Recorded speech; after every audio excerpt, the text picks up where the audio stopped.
Hi, and welcome to the Extra Serving Podcast, a product of Nation's Restaurant News. I am your host, Holly Petre. Today on the pod, we're going to be finishing up earnings season with the highly anticipated debut of CAVA.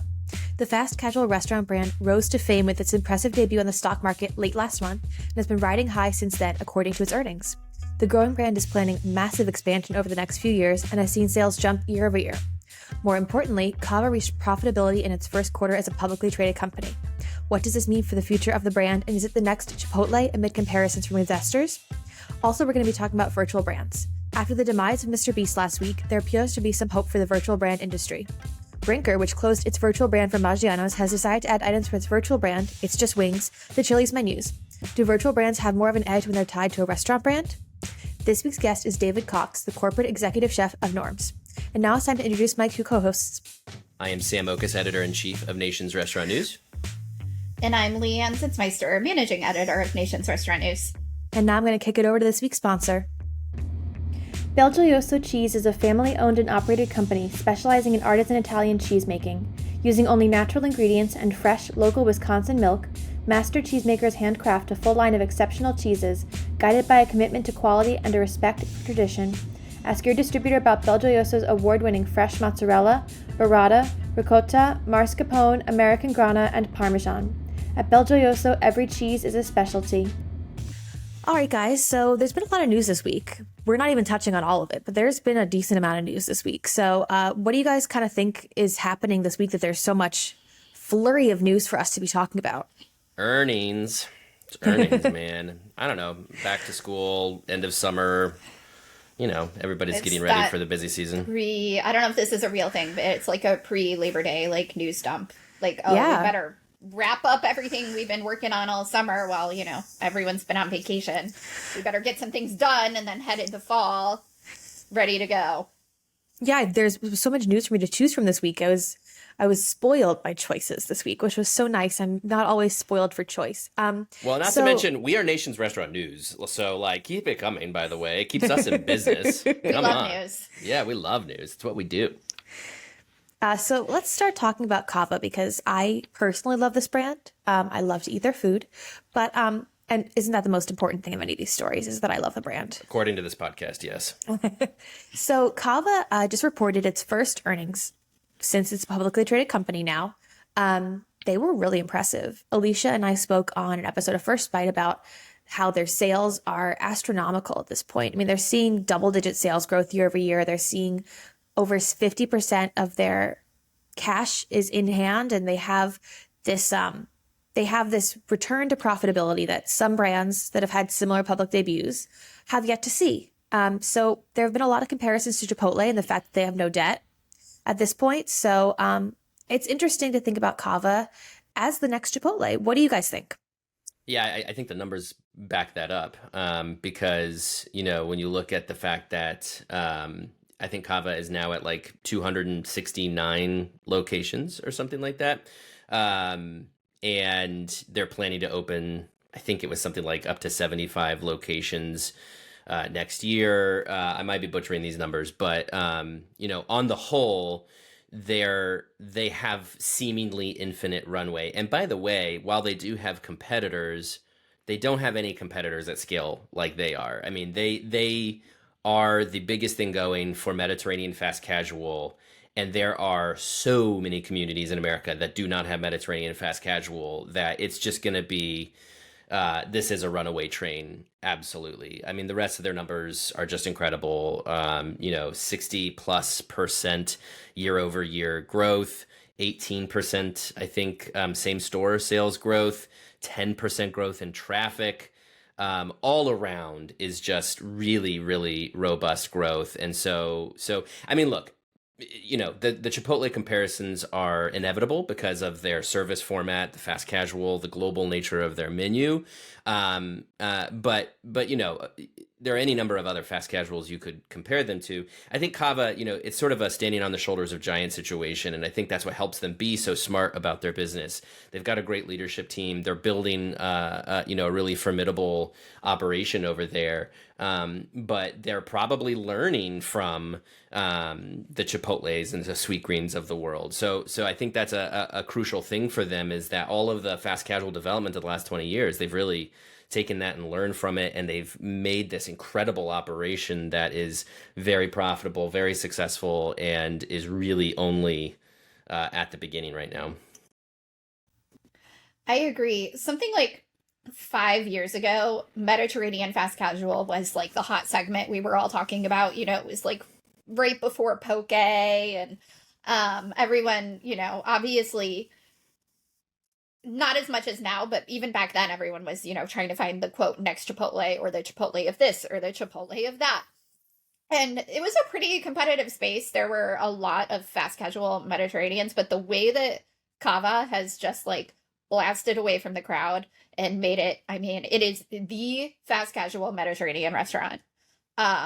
Like, I can only think of one or two others off the top of my head. And like I said, 5 years ago, we were talking about fast casual Mediterranean at every turn. So I'm really impressed with how they have managed to do that. How so far their life in the spotlight as a public brand seems to be going well. It tends to go different ways. Some brands are like CAVA, they're young, they're energetic, they just really take off with an investment like that. And others, don't thrive as public brands in it. It's still so early in CAVA's lifespan, but it looks like, they're definitely off to a great start. Yeah, to that point, Leanne, what's so interesting is like the IPO itself is not necessarily going to be some engine to take them into the future. But what's notable about the IPO is how much buzz it's built for this brand, where, I think CAVA is still at that stage where if I ask around to some of my family members, probably most of them have never heard it, and no offense to my family members, but it's just, they're not actively seeking out the most exciting fast casual in America. Whereas Chipotle is completely, everybody knows Chipotle. And 10 years ago, Chipotle wasn't even there yet, right? Like, now it's prevalent everywhere. So, and I bring that up because the buzz, the news that you get out of something like an IPO is helping introduce CAVA to a lot more people. And you've seen a lot of mainstream media covering it all of a sudden because it is the Chipotle of Mediterranean, quote unquote, which is going to serve it really well. And yeah, this is a wave. This is a momentum wave that CAVA is going to ride. And the question now is really, how long are they going to be able to ride that wave? It could be many years. I think what's interesting is that we haven't heard things referred to as the Chipotle of whatever in a little while. I feel like it kind of slowed down. And do you want to know why? Because I can Sam trace got sick of it. Oh, yes, I determined it so. No, I'll tell you what. I'll tell you the year. It was 2015. Anyone want to guess what happened in 2015? Leanne, yes, you. Food poisoning. Yeah, it was the whole E. coli situation, right? And it's funny because, not funny, it was terrible. But we've talked about Chipotle and how it's really come back from that episode. But yeah, 2010 to 2015 was really peak Chipotle of, because Chipotle was the golden chain that could do no wrong. And, now they had done wrong. But they're back to doing very, very good. And I'm not to, whatever. Anyway, we don't have to get into the Chipotle part of that. But you're right, is that was a thing for a while. But also, by the way, it's totally inaccurate too. I think Subway can proudly say that they were probably first to that whole customization model. I think Chipotle didn't just give a touch point for how the menu operates. Chipotle also kind of gave a touch point for, this is sort of the fast food of the future.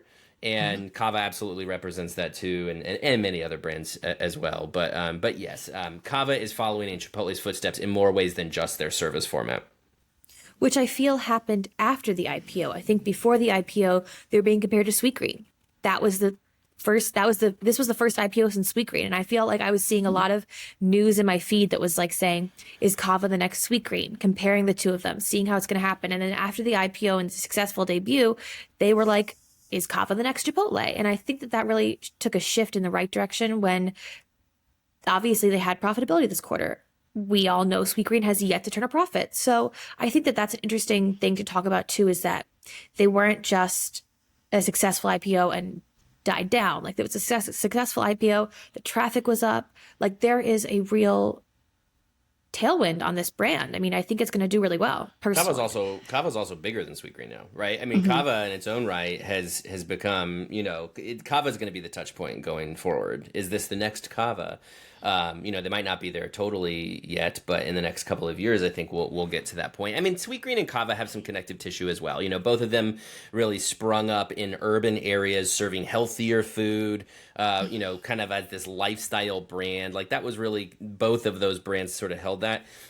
Cava, I think the pivot was when they really decided to invest in suburban locations earlier on than Sweetgreen did. And so that's where I think it started to follow the Chipotle route, which is it recognized, oh, hey, there's potential in the suburbs. There's potential with, drive-through and technology and all these ways in which Sweetgreen was a little bit later to some of that. So I don't know. All these comparisons are mostly for us in media because customers are like, is it expensive? Is it not expensive? You know what I mean? Like, what's the price? Are we talking $10 or less or $10 or more? Like, that's how customers think. But for the sake of us in the media and the sake of investors, yes, it's easy to look at Cava more as a Chipotle now. It's also, I mean, in my mind, the biggest difference between Sweetgreen and anybody is that Sweetgreen has really positioned itself as a tech company, whereas, Cava, Chipotle, name any other restaurant, are still restaurant companies first that rely heavily on tech. And so, like, yes, Cava has a successful app. They have digital pickup lanes in the suburbs, as Sam said. They rely on tech very heavily, as any restaurant company has to, but Sweetgreen presents itself as a tech company. Their digital kitchens are their pride and joy because it shows what they can do with technology, as opposed to, with Cava, I feel like the heart of the brand is still really about what they can do with Mediterranean food and how they can get it to more people.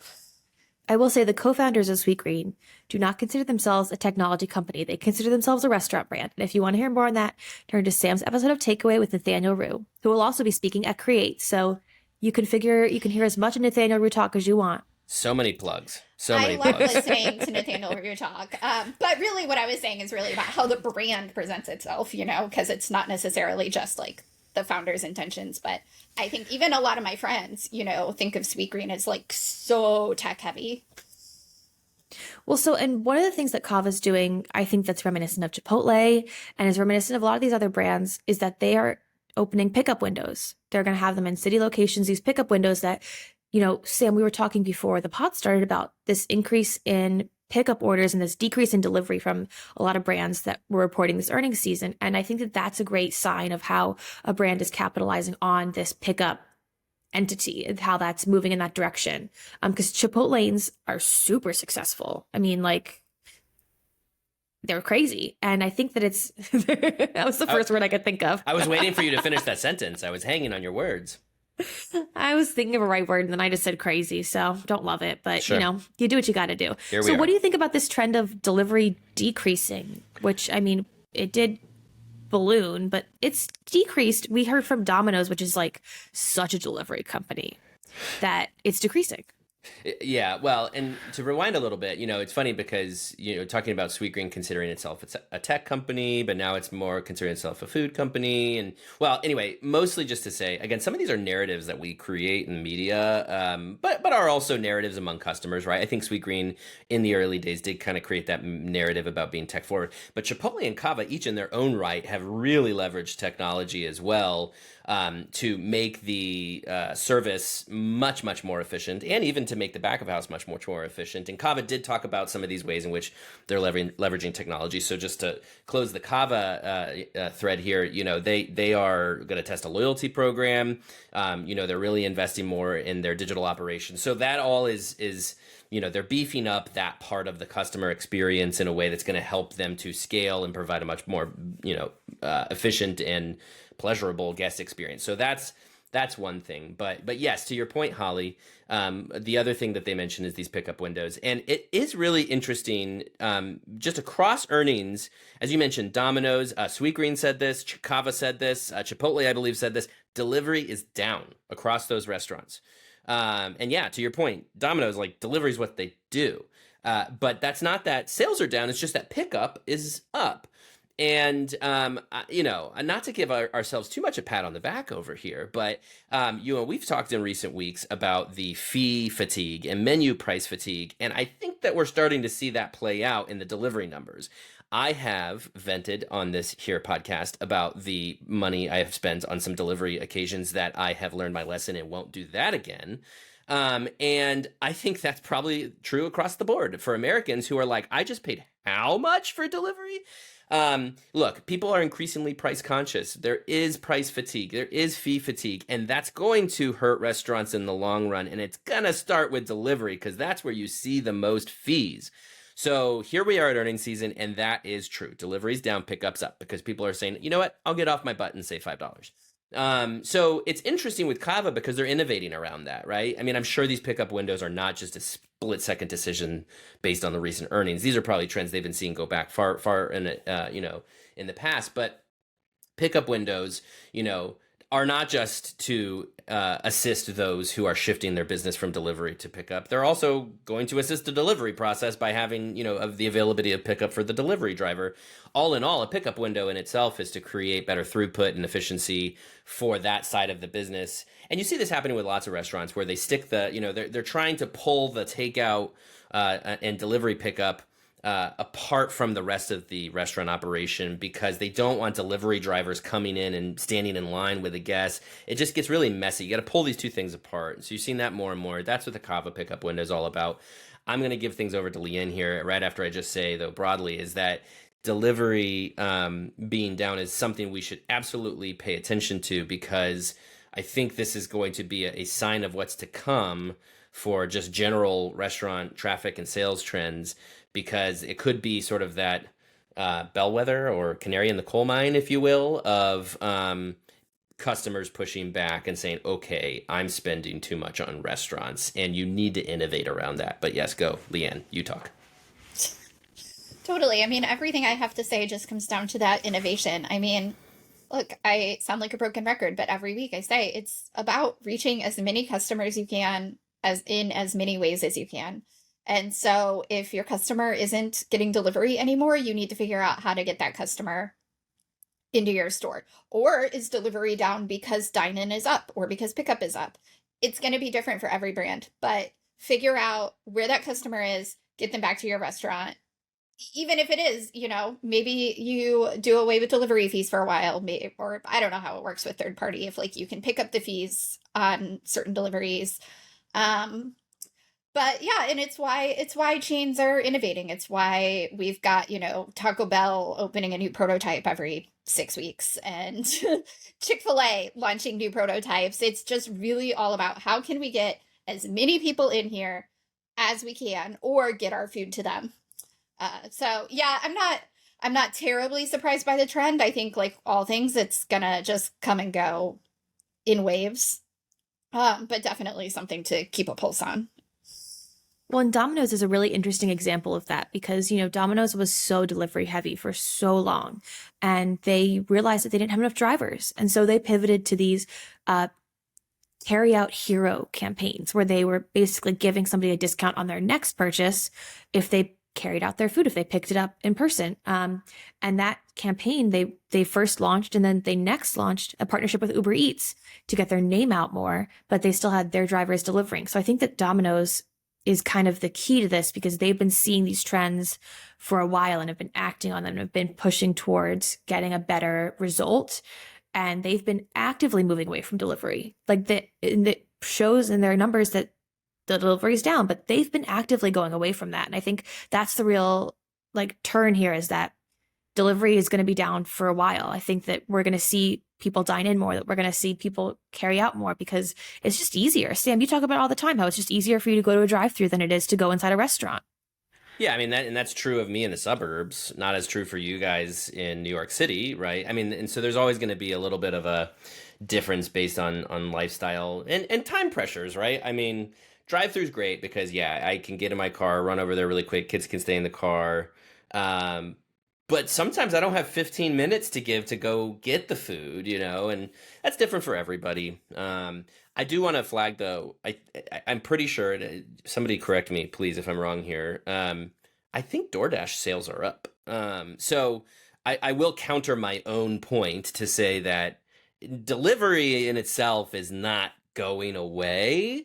And there's any number of reasons why DoorDash, their sales might be up, because it could be, cost stuff or whatever. But I just wanted to throw that out there as this is not a sort of blanket statement to say delivery is dying, because it's not. But I do think individual restaurants are starting to see, especially I think fast casuals, this is going to be pretty natural to see delivery go down there more, just because those are the ones that, you want a fast, convenient experience from fast casual, but they are a higher price point. So you are going to be much more aware of like, what's the threshold I'm willing to cross, how much money I'll pay to save myself 15 minutes. So I do that a lot with Dig. There's a Dig about 15 minutes from where I live. And I'm often like, do I want to walk there? Do I want to pay the extra money? And I usually pay the extra money to get it delivered. I mean, I'm usually too lazy to walk there. So I'm one of those customers who is in the delivery camp, but I guess it's because I'm in an urban area. So it's a little bit different when it comes to that. Also, we know I'm not a big fan of drive-thrus. My first experience was not wonderful. So I don't think you get to determine, if you're a fan or not based on one experience. Well, I'm going to do it. So, I mean, kind of continuing in the same vein is Brinker, which just introduced It's Just Wings to Chili's, which was a virtual brand that was all about delivery. And now they're introducing it into permanent menus at I was going, oh my God, it's going to be Chick-fil-A at Chili's. Chick-fil-A is testing new things, but that's a whole other topic. That would be really fascinating if Brinker introduced its menu items at Chick-fil-A. But the Chick-fil-A truck is, I believe, serving wings, which is very interesting for the brand. So talking about different kind of wings at Chili's, what do you guys think about this virtual brand coming into a real space? It was one of the most popular virtual brands. It's Just Wings. It was doing really well. I am fascinated by this. I obviously, from like our businessy perspective, this is fascinating, just I feel like for obvious reasons. But I am so interested in how consumers see It's Just Wings. We talk all the time about like virtual brands and transparency and like the lack thereof. And I'm like, I don't really know how many consumers know that It's Just Wings is a Chili's brand. And I would be or like a Brinker brand. And so I think the marketing on this is so interesting to me, because really what they're doing is adding different wings to the Chili's menu. Like, at the end of the day, this is a menu update, and like a pretty low key standard one. Wings make sense on a Chili's menu. They've got a bar vibe in some of their restaurants. People go there to watch football. But the way they're marketing this as bringing It's Just Wings into the stores is, I mean, like, they must think there's going to be a benefit. It must have, and like, again, I'm in New York City, so I don't really have a pulse on like the everyday American. I don't know how many Americans out there necessarily associate it's like, we'll hear, oh, It's Just Wings is at Chili's, we gotta go. But they must think that that is what's gonna happen. They've talked about like how they're expecting like traffic boosts from this. So I just think it's so fascinating from that perspective, because they've taken like a pretty standard like menu update and turned it into this whole, hey, we're taking our virtual brand and we're serving the food in the restaurant. And people are getting really excited about that, which good on Brinker for doing it that way. But it's so interesting to me. It's a lesson in brand affinity, which I think is just to emphasize that point you were making, Leanne, which is when they were running It's Just Wings, they weren't saying It's Just Wings from Chili's. And there's a saying that I've heard some restaurateurs use. There's sort of the branded house versus house of brands. A house of brands is, portfolio with many companies, all with their own brands. A branded house is when you lean into that brand across all of those individual components. And some have done that. One that comes to mind is Starboard out of the Bay Area. When they did virtual brands, it was like Starboard salad, Starboard, they leveraged the Starboard brand to sell the other brands because there was brand affinity for Starboard. A lot of companies chose not to do that with virtual brands for one reason or another. because, if you're Chili's and you want to sell wings, saying it's just wings from Chili's, it's not to say anything bad about Chili's wings, but if, people don't want wings from Chili's, then that's a hard pass. But if they're like, hey, let's check out the new wings place, they don't know it's affiliated with Chili's. The real big story on that was, you might remember when Chuck E. Cheese rolled out pizza, Pascali Pizza, pretty sure, as a virtual brand. And there was an uproar when people found out it was from Chuck E. Cheese because they thought they were getting hoodwinked. But, Chuck E. Cheese was just very smartly saying, not a lot of people associate Chuck E. Cheese with pizza delivery, so we're going to just rebrand it, right? This is obviously the magic of virtual brands in general. So not saying anything new here, but as it relates to this story here is It's Just Wings is reversing that process. And I think that's so fascinating. And to Leanne's point, which is to say, now that It's Just Wings became, in its first year, a $150 million brand in its own right. I mean, it was nuts, the kind of sales they were doing in 2020 and 2021. It built its own brand affinity. And so they're flipping that script and saying, okay, yeah, in a brick and mortar setting, how can that play out where we it's like you're casting a net for more customers and then yanking it back into the boat. We've all theorized how virtual brands would kind of come to bear in the brick and mortar market. And, once upon a time, we all thought MrBeast would be the one figuring that out. R.I.P. MrBeast Burger, potentially. But this is a good example of how this could play out, which is, okay, you had a virtual brand, it was successful, sales or delivery might be down, or that particular brand might be down, but you have a brand with that affinity with some customers that now you can tap into in the brick and mortar space. And we'll see how this goes for Chili's. We mentioned it on a previous podcast that, we were talking about the death of MrBeast, or the possible death of MrBeast. Burgers, not the person. Right. And we were saying that, a lot of the brands that have been successful have been tied to a restaurant brand, that they have the infrastructure to really make this work. And that's where we've seen It's Just Wings was one of the most successful virtual brands. And because it was tied to a restaurant company that had the resources. We've talked about Doghouse's virtual brands. They have the resources. They're in the same kitchens.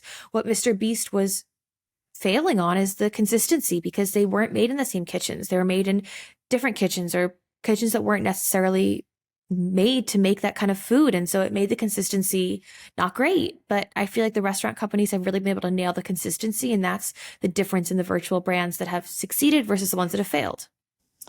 And in that same vein, I mean, they've been making It's Just Wings food in Chili's kitchens the whole time. So Brinker is paying to update physical menus and obviously for a marketing push here. But as far as menu updates go, this one is as cheap as they come, because they're not buying new products. They're not cooking anything new. There's no training. They're just, again, serving their food to their customers in a different way, and possibly different customers if their dine-in customers aren't also ordering from home. So, I mean, that's incredibly smart. Good point. Did Chili's not have wings before? That's what I was trying to remember, because it is so, it feels like they should have, it fits the vibe of Chili's. I honestly don't know. I think they did. I've never had I'm pretty sure they at had Chili's. wings, but they I'm just sure. kind of But these are revamped the wings platform with a virtual brand. Yeah. Yeah. Which, again, And a surprise to no one. I've never been to a Chili's, so unsure what their menu looks like. you were a theater kid. Where'd you go after shows in high school? Applebee's. Oh, Okay. That's fair. I'll allow it. It's not like you were going to 11 Madison Park or something. No, it was the diner or Applebee's. Okay. We went to Chili's, but yeah, same vibe. But I mean, honestly, Holly, you've never been to a Chili's, but Applebee's, same vibe. Yeah, but they have wings. Yeah, and I imagine Chili's does or has in the past. Which But now again, there's just more flavors. all the more reason that this is just such a smart. I mean, if this was just a casual dining company adding wings or adding flavors to wings that already existed, we would not be talking about it on the podcast. Here's a freebie for the Brinker marketing team. I think you should briefly rename Chili's. It's Not Just Wings. I don't like that. Dad jokes everywhere. Dad jokes everywhere. I don't like that at all. That made me feel icky Well, okay, I tried. and failed. Yeah, well. It's important. All right. Well, thank you guys for joining me. I'm going to throw it over to Brett's interview with David Cox. And you guys have a great rest of your day. Thanks, Holly. Belgioioso Cheese is a family-owned and operated company specializing in artisan Italian cheesemaking. Using only natural ingredients and fresh, local Wisconsin milk, master cheesemakers handcraft a full line of exceptional cheeses, guided by a commitment to quality and a respect for tradition. Ask your distributor about Belgioioso's award-winning fresh mozzarella, burrata, ricotta, mascarpone, American grana, and Parmesan. At Belgioioso, every cheese is a specialty. So, David, how are you? Great, Brett. How you doing? I'm doing really well. Glad to see you. Tell me, how long have you been at Norm's? Well, about 20 years, Brett. It goes quick, but yeah, I started December 3rd in 2003. So, I'm guessing since it's gone under new leadership and stuff, that a lot has changed at Norm's. A lot has changed in a positive way, in a very positive way, but a lot has remained the same as well. We're deeply rooted in the tradition and the culture. We have a lot of people here that have been here for, 20, 30, 40 years that really support that, and it's like a big family. And for our audience members who don't know, what is Norm's? Norm's is a family style restaurant. We've been around since 1949. Started by Norm Royabacher, was the original owner, named it after himself. And Norm was originally a car salesman, so he kind of modeled the first restaurants like a car lot, where he made them shallow with lots of windows so people could see in, and made them inviting in that way. And Norm opened the first one on Hollywood and Vine, the first Norm's in Hollywood and Vine. And, we've been around ever since, just serving up great food. And, we have many generations of customers, or very loyal customer base, but we've also been able to attract a lot of new, younger customers at the same time. And it's pretty much all in the Los Angeles area, right? Los Angeles, Orange County, San Bernardino, San Fernando Valley. Yes. And then big news here, Brett. You're hearing it first. We're opening in Vegas. So that'll be the Norm's out of state. Well, although Vegas in many ways culturally is kind of a suburb of Los Angeles anyway. A lot of people go there. Very true. Very true. Yes. So Norm's is sort of like a family diner kind of place, right? It very much so. Very much so. Yes. It's a place where you come and you feel at home, very much at home. You might have that same server that you've known over the years, that has seen you grow up, has seen your children grow up, that sort of thing. So it's a very comforting place to be. It's where life happens. That is cool, but you guys have still changed the menu a bit. Oh, yes. In February, I think you introduced quesadilla, which is not a traditional diner food. Quesadilla, yes. Yes. So we did introduce a quesadilla. We we have we're here in Los Angeles, right? And Los Angeles is a melting pot, and a large part of our demographic is Hispanic. And after eating some of the quesadilla trucks, eating from some of the quesadilla trucks myself, I fell in love with the flavor profile, and the fact that they're actually using the product in many different ways. And there's a quesadilla ramen, there's quesadilla tacos, there's quesadilla. So I wanted to think of a way to use quesadilla that nobody was kind of doing, and how better to tie it in to a diner than doing a quesadilla burger. So yeah, so we did quesadilla burger, we did quesadilla top fries, and we cross-utilized the quesadilla in many different ways. That's cool. And continuing with the Hispanic thing, you just added a couple of aguas frescas, right? Yes. We have a horchata and a jamaica. That's cool. Yeah, as I met with your CEO at the National Restaurant Show, and he was talking about how you have a very large Hispanic audience, and it makes sense to respond to that. Absolutely. Yeah.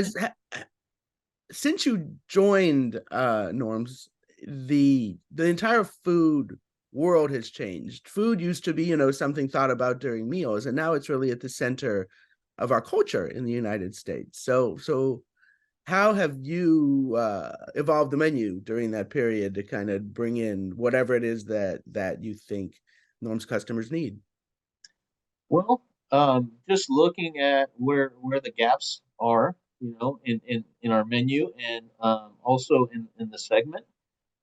But just because we're a family diner type concept doesn't mean that we're limited to any type of cuisine. So, when I was hired, I was told that we can do anything here at Norm's, and I've always stuck by that mantra. We could do it. We could do it better, and we can do it cheaper than anybody else. So, obviously, commodities and everything have risen over the years, but I think that we still provide that value proposition, if you will. We never cut our portions. We have huge portions, and then we provide a great product at an affordable price. That's cool. And so right now on the menu, you have as limited time offers. Hang on, I will find them.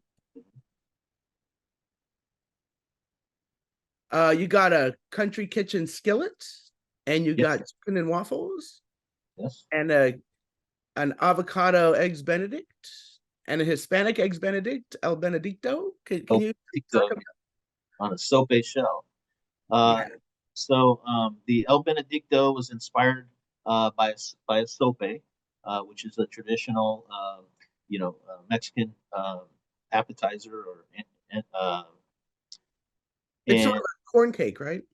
yeah, it's basically masa fina, corn masa that's been griddled and shaped like a boat, and then you fry it from there. So you don't want it totally crispy and hard. You want like a soft fry to it, and then we use that as the base, and we put chorizo, crumbled chorizo, mixed cheese, and melt that, and then we put the poached eggs on top of that, and just to tie it in with the Hispanic theme, a little salsa verde with a little bit of the hollandaise as well to give it some richness. So, we serve that with pico de gallo. You could get it with beans. You could get it with hash browns. You have your choice of side on it. So, And it's doing well? it's doing great. Yeah. Actually, this is the first time we've done Benedicts since I've been at Norm's over the last 20 years. It was a little challenging getting the technique down on. We've always done poached eggs, but to do them in mass quantities was a little bit of a challenge in the beginning. But we worked through that, and they're doing a great job on it. So how did you do that? How did you solve for making a lot of poached eggs for your customers wanting Benedicts? A lot of practice and a lot of training, Brett. But yeah, just getting the water to the right temperature, adding the right amount of acid to the water so that the eggs don't fall apart. Poaching it for the right amount of time so that you get that perfect soft poach where that you cut into the egg and the yolk just kind of runs over everything and makes that ooey goodness that we all love. Yeah, I love that. So, and how many Norm's restaurants are there now? 21. So how do you go individually to each of the restaurants to train all the cooks, or how does it work? Well, I originally, yes. Now I have a little bit of help. My field chef helps out. We have a training department that helps out. So typically, what I'll do is I'll be a part of the training with the managers and the chefs, and then from there they go to their individual units, their individual restaurants, and they'll train their cooks. So it's kind of a cascading effect that we use. So then each restaurant has its own chef. Each restaurant has its own chef, kitchen manager. Yes. And as I'm sure you know, turnover is a challenge in restaurants. So how do you encourage and keep your chefs / kitchen managers and cooks? And how do you retain them, and how do you find them? Well, luckily we have a lot of good people and we've been in business for a long time, and we've been able to keep those people. But we've also been able to attract new talent. We offer hiring bonuses to our staff. So if they refer somebody to Norms, and they stay for a certain amount of time, then they get a certain amount of I think it's $2,000 at this time, for that person. So we offer cash incentives, which always helps. But we also provide a lot of training and a lot of coaching and feedback to our people, and provide a great culture and work environment where they feel respected and appreciated, which I think is really ultimately one of the most important things. And we pay well. Well, yeah. If I know anybody in Los Angeles looking to be a cook, I'll let you know. Okay. Am I eligible for the $2,000 too? Yeah. Yes. Oh, Absolutely. cool. So I'll find somebody. Yeah. $1,000. I was just corrected by marketing that it's 22 locations, just opened Ontario. Oh, Hollywood to follow. Sorry. Okay. Yeah. Thank you, fact checkers. That's nice. It's nice to have live support. Yeah, she's holding up signs and stuff. So. Excellent. So what is your product development process like? Do you think up ideas, throw them on a wall, and then kind of test them with focus groups, or how do you do it? And I guess it's hard to do market tests when you're all kind of in the same market. Or maybe that's not true because you're in a very large part of Southern California, so maybe it is multiple markets. And I'm going to stop asking this very long and just let you talk about how you do stuff. That's right. Okay, thank you. So I do research, obviously. Trade magazines, trade shows. Visiting different restaurants, and then also, I'll develop the ideas, working with my field chef. We use the restaurant next door. I don't have a test kitchen per se, but I have a real life Norms next door to our office. So I use that as my test kitchen, and then we develop the new items. I'll run them, do a full costing on them, analysis, and run them by our leadership team first and see what they think of them, and then the restaurant staff as well, and then from there, if everybody is excited about the items, we go to the test phase. We do an outfit test in one location, to where we can see what the feedback is, if we need to make any tweaks at that point in time, and then if everything's going good, from there we'll expand it to 2 or 3 restaurants and test it for anywhere from 4 to 6 weeks, just to get feedback. We get feedback from the staff on the execution, and also from the guest as well by doing surveys. And how wide is your LTO window? It looks like you put things on the menu for like around 3 months, something like that. Yeah, usually about 3 months. We're actually lately we've been shortening that window and doing we squeezing in an extra LTO. We typically did 3 a year. Now we're doing closer to four a year, and we do some little things in between, what we call LTO lights, if you will. So we do that, and now they're running more like 8 weeks, 6 to 8 weeks, just to have more new news, and so that the guests don't get bored of what we're doing, and we keep people excited about things. So it seems to be working out well with that format. So what are some examples of LTO lights? LTO lights, we'll do like some different breakfast items. With the usually when we do them, it's at the price point, if you will, and those are more traffic drivers. So we will typically advertise those outside the 4 walls, and not on the menu itself. And the idea is to drive traffic and get people in the restaurant, but also to provide a value to create frequency, more frequency among our existing guests as well. So those tend to be lower price point items that are going to get people. Yes, they tend to be. Yes. And maybe buy a drink and some coffee, and so then Exactly. You're not, if you can't get them in the restaurant, that's the first step, right? So once they get in the restaurant, they might see the El Benedicto and decide that they want that instead. I definitely want the El Benedicto. That sounds great. And as you know, Southern California is a hotbed of many, many different cuisines, and I imagine you get out a fair amount to try stuff because there's always new things going on. Yes. Are there other cuisines besides Mexican that kind of pique your interest and you think might be a good fit for Norms?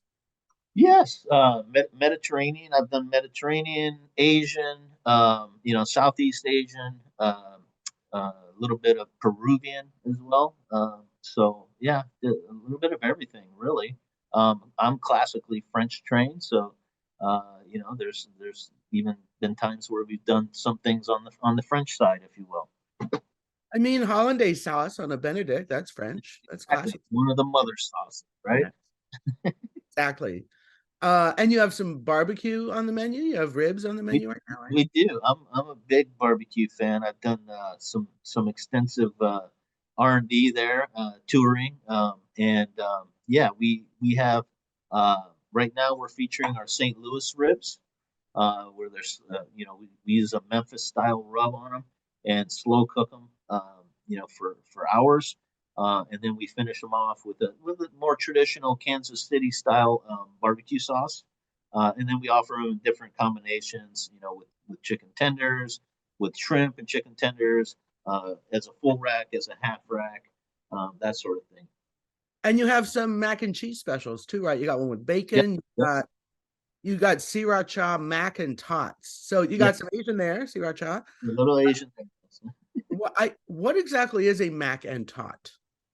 It's a combination of macaroni and cheese and tater tots. Yeah, it's a great combination. You get that cheesy potato goodness with a little extra carbs in there with the macaroni, and then of course a little drizzle of sriracha never hurt anything. So it's a really nice combination. Something a little different. Yeah, that sounds fun. And Instagrammable, and people are like ZOMG, I have to have that, whatever it is. Right. And Brett, you bring that up. I meant to mention that's really been in my career here at Norms, that's really been the biggest change for us. What I've noticed with food, and you ask, how does that play a role? Creating more over the top type items that are Instagrammable, right? And I think that has really been the game changer, if you will, the social media aspect of food these days. It's more of an event. People want to share with other people, and the power of that is pretty intense. Yeah, people will drive a long way if they see something interesting on social media. I know I will. And I bet the Macintoshes do that too. And probably you also have on the menu chicken and waffles, which is an LA diner classic. Absolutely. But I bet people are taking a lot of pictures of that. And yes, that started out as something I was eating for breakfast. So I figured if I liked it, that other people might like it as well. So it's actually ended up being a big hit. And you use Red Rooster hot sauce, right, on that? Yes, Red Rooster. It's great Louisiana hot sauce. Goes well with chicken. Sounds great. So when it comes to making food that is photogenic or particularly social media friendly, what are things that you keep in mind? Height, for one. Height, ooey, cheesy, over the top. Portion size is important, I think. But more than that, I think is what makes it different. Just setting it apart from the crowd in one way or another. Like right now, we're testing a spicy poblano Jack Wagyu burger. And when I was building it, I'm like, okay, we start with the best meat I can get. And we're going to do 100%, American Wagyu beef, and we wanted to go with a wider patty, more of a smash patty. So we did that, and then we upgraded the bun to a artisanal bun, brioche, and then we have an artisanal sesame seed bun, as well. And I wanted to create something that was spicy. I think that's another thing that people look for, is bold flavor profiles. So we sourced a ghost pepper jack cheese, which is really good. And we started building this thing, and we had a roasted poblano element to it, and but it needed some crunch, so we added like a chilequiles verde type component to it with the chips and the salsa verde, and just the combination of all of those components. You have the spiciness of the ghost chili, you have the earthy chili flavor of the poblanos, you have the crunch of the tortillas, and the punch of the sour salsa verde, and it just all came together. And it's the presentation on it is, the thing stands about that high, so it's just a really over the top type burger. So that's the sort of thing I'm looking to kind of do for that Instagrammable moment, if you will. Makes sense. As a chef, obviously you're interested in the flavor, the taste and the smell and the texture of food. And yet on social media, it's all about how it looks. Does that ever get frustrating when like people think they can taste something, but they're just looking at a big picture and they don't really know? No, I think people eat with their eyes first, right? And they're gonna, if something looks good, you're gonna want to taste it. So you're gonna say, well, where do I get that? That looks great. And then there's always the reaction of the person that's eating it, right? That's the big part of it, right? They're biting into it and they're going, oh my God, this is so good, and the cheese is like stretching and melting, and it's dripping all over their hands, and so there's the theatrics of it too. But people eat with their eyes first, so if you can get that part, they're going to come in or try to find where they can get that product. Right? And I guess it's always been true, even before social media, that if someone paraded a beautiful dish through a restaurant, everybody else ordered it. Right. Or you smell it, right? We used to just, back in the day, we just put garlic in the saute pan and start creating this aroma in the restaurant. People that are walking by the restaurant, or coming by, they can smell that and they're like, oh, that smells great. What is it? It's just a little garlic cooking in the pan. So yeah, you can also get them with the smells. Yeah, I don't know if it's true, but I heard a story that when people would show houses, they'd just take a whole onion and put it in the oven, and then the house would smell great. Right. Yeah, you create that atmosphere. It's that hominess, right? It's the comforting. Yeah, absolutely. So what are you working on these days? Well, like I said, we're testing the Wagyu burgers. Okay. I'm working on a hatch chili program with Buena Chili, and looking to do really a whole menu off of the hatch chili, the green chili, the red chili, doing the Christmas tree type deal where you put in the red and the green chili sauce over a breakfast burrito, green chili cheese omelet, that type of thing. I just think that there's so many applications I'm a hatch chili lover, if you can't tell. I've been eating it for over 20 years, but so working on that, and then we're actually looking at doing some over the top hot dogs with Vienna beef as well, and we've been working with them for a little while here, but we've never done a hot dog at Norm's before, so it's a little bit of a challenge. What do you charge for a hot dog? How do you provide value in a hot dog? And my answer to that is it's got to be a hell of a hot dog. So you start with the best hot dog, and then you got to build it up and make it over the top. And then I'm thinking maybe we combo it up and do that with it comes with a side and a drink, and we're able to offer a good value to the guest and something that may be Instagrammable, and also something they might frequent us more often with. Yeah, that's an interesting thought. And over the top hot dogs really are super trendy these days. I mean, you have the Korean ones that are battered and fried, but then you also have like Tex-Mex kind of wrapped up in tortillas and fried kind of hot dogs. Yeah, yeah, yeah. It's something, I was cooking some of the hot dogs next to the hotcakes cooking in the restaurant yesterday, and the light bulb went off. I'm like, hey, Okay. pig batter, hot dogs, I might have something there, right? So, there's always something to play with, which keeps it exciting. Are you a native Angelino? No, actually, I'm from San Jose Bay Area originally, but I've been here, half of my life now. So I love it. I love Southern California. It's beautiful and such a great food hotbed. Uh, I, Yep. I, I was wondering because I am originally from Colorado, which is sort of home of Hatch Green Chilies. It's obviously they're Yeah, from yeah, Mexico, one state down. yeah, yeah, But Mexican food in Denver, where I grew up, is very much New Mexican yeah, food. And so red and green chili is a thing there, and so yep, is Christmas chili, where you combine the two, as you said. yes. But I didn't know it had made it to Southern California. I guess it has. Oh yeah, yeah. Well, maybe we'll be one of the first to bring it here, right? I think it's here. There's a lot of people from New Mexico that live here, and it's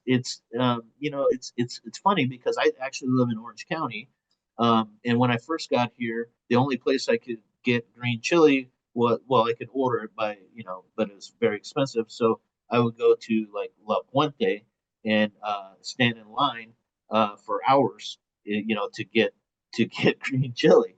So there's definitely a pent up demand. It's just getting the word out to the people that know, and finding a way. How do we introduce new people to it?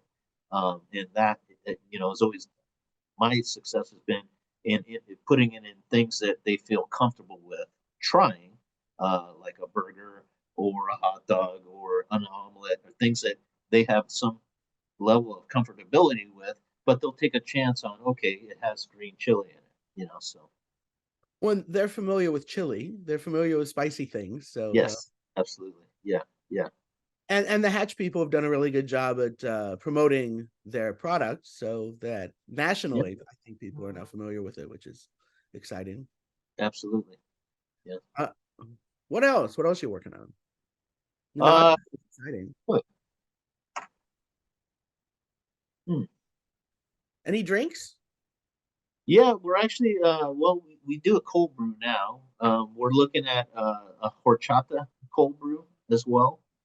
We're working on some different milkshakes. Again, kind of going the route of maybe more towards the Hispanic demographic on those as well. With Mexican chocolate or whatnot. But yeah, those are the drinks that we're working on right now. Sounds great. Brett, And I forgot. I'm gonna get killed by marketing if I don't mention this. oh, you Um, better do it then. yes. So we're actually, when you mentioned drinks, I was thinking non-alcoholic. Norms is actually gonna test alcohol in Ooh, 3 of our locations.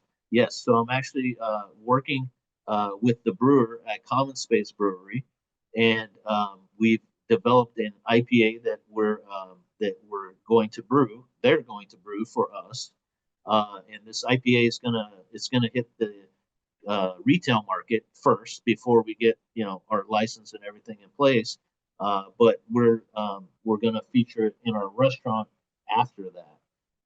So we're very excited about that. So I'm putting together a whole beer program, but also micheladas, mimosas. We just talked to the people at Stella Rosa yesterday. We did some tastings. The San Antonio Winery, and we're looking at featuring their prosecco for possibly for our mimosas, and we're really excited about it. And then in the Vegas location, we're planning on having a full bar, so oh. that's all of that as well. Yeah, I'm not a violent person, but I would have been sad if you hadn't told me about your alcohol test. What brewery did you say you were working with? With Common Space in Hawthorne, Common Space. Okay. Common Yeah, it's by SpaceX over there. It's yeah, the brewer is Andy. He's a great guy. I can't think of his last name right now, but we sat there and we went through all the hops and smelled them and tasted them and the different barleys and whatnot. And of course, we had to try the beers that they were used in as well, so that we could get an idea of what those taste like. But we came up with a recipe together, and really excited about it. It's my first beer, so. And so you were involved in brewing it and actually developing how it tastes. Recipe, yeah. Excellent. Great. Well, that is appetizing note on which to wrap up. Thanks for spending time with me, David Cox. Nice to meet you. Thank you, Brett and, Thorne. and and I hope we can do it in real life sometime when I get to Southern California. Absolutely.